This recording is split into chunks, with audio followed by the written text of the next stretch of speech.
pound for pound king na si Alexander Usyk. Nagbigay nga po ito ng pahayag sa 3 Knockdown Roll Channel. Kasama niya rito ang kanyang manager na si Igis Klimas. Dito nga mga boss ay natanong itong si Alexander Usyk kung ano raw ang kanyang masasabi sakaling magharap si Canelo Alvarez at Terence Crawford. Sinagot naman ito ni Alexander Usyk na magaling naman talaga itong si Crawford. Pero ibang usapan na nga raw mga boss kapag si Canelo Alvarez na ang kanyang makakalaban. Kasi ang mangyayari nga po dyan mga boss mula sa 147 pounds ay lulundag itong si Crawford sa 168 pounds. 3 division ang dadaanan nitong si Crawford mga boss bago niya makaharap si Canelo Alvarez. Kaya hindi naniniwala itong si Usyk mga boss na matatalo ni Crawford itong si Canelo Alvarez. Pero sinabi rin dito ni Alexander Usyk mga boss na kapag sa division naman ni Crawford sila maglalaban ay maaring matatalo itong si Canelo Alvarez.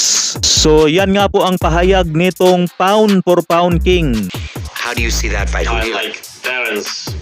It's wow, friend, but it's crazy man. Listen, I say Terence win. Yes. What? Terence win over Canelo. Yeah. Terence win.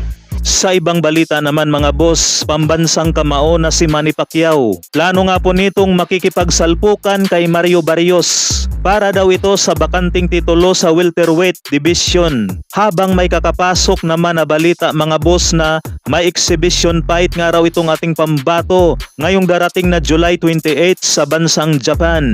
Makakalaban nga raw ni Pacman mga boss ang MMA featherweight champion na si Chihiro Suzuki. Kumbaga mga boss, kinakailangan mo nang magpagpag ng kalawang itong si Pacman bago niya kaharapin ang mas batang si Mario Barrios. Sana matuloy na nga po itong pagbabalik ni Pacman mga boss. Doon kasi natin pagbabasihan kung kaya pa ba nito makikipagsabayan sa mga batang boksingero. Sa ibang balita naman mga boss, Janariel Cuadro Alas Casimero na imbitahan nga po ito ni Boss Toyo.